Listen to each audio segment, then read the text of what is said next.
بما أنه تسألوني هواية على فساتين لون بنفسجية، جبت لكم تشكيلة كاملة من الفساتين البنفسجية.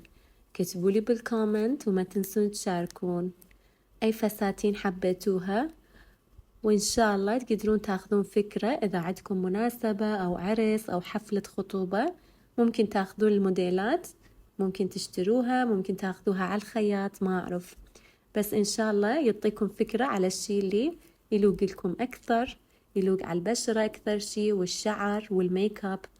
هذا اللي جاي أحاول أسويه بالقناة هاي، أشارك وأجيب لكم موديلات مختلفة، بعضها أحلى وبعضها مو كل الناس يحبوها. وصراحة هو الفساتين جدا مهمة، يعني مو على كل بشرة ترهم، وممكن فستان يطلع أحلى على بنوتة وما يطلع حلو على غير وحدة.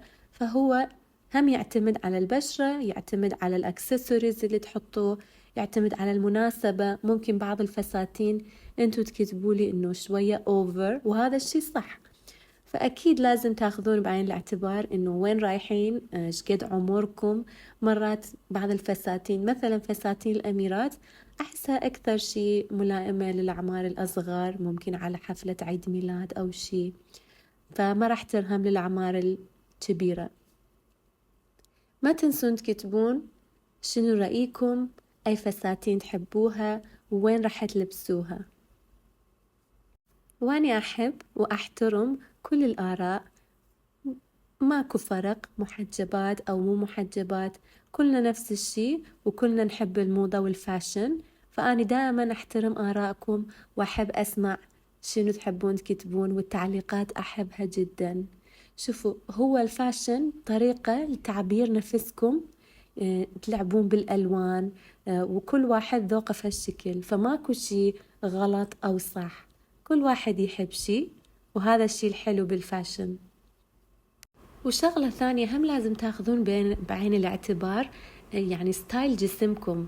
يعني مرات الشخص بنية عندها أكتاف كبيرة، أو بطنها ممكن شوية أكبر، أو ممكن خصرها أكبر، أو ممكن منطقة تحتانية أصغر، فلازم تاخذون بعين الاعتبار وتلبسون الفستان اللي هو يلائم جسمكم. فممكن على غير بنية تطلع حلو، ممكن على غير بنية تطلع نورمال، ماكو فرق، بس حاولوا تشوفون شنو اللي يلائم إلكم ويخليكم أكثر مرتاحين وتحسون أكثر بجمال. حتى تدرجات الألوان، مثلا هذا اللون الفستان البنفسجي، التدرج ما أحسه يرهم للبشرة البيضاء أكثر شيء، وهذا أحسه أكثر شيء يرهم على البشرة السمراء. بس شوفوا، هذا رأيي الشخصي، إذا عندكم غير رأي ممكن هم تكتبولي بالكومنت، وكله صح وماكو غلط. وكتبولي بالكومنت همنا شنو أي ستايل بالفساتين أكثر شي تحبوها، هل هو ستايل الأميرات والنفشة، أو ستايل المقصب على الجسم، أو بلايرز، أو أكتاف المفتوحة. أحب أسمع شنو رأيكم، وما تنسون المشاركة بالقناة، وحطوا لي لايكاتكم، وأحبكم جداً.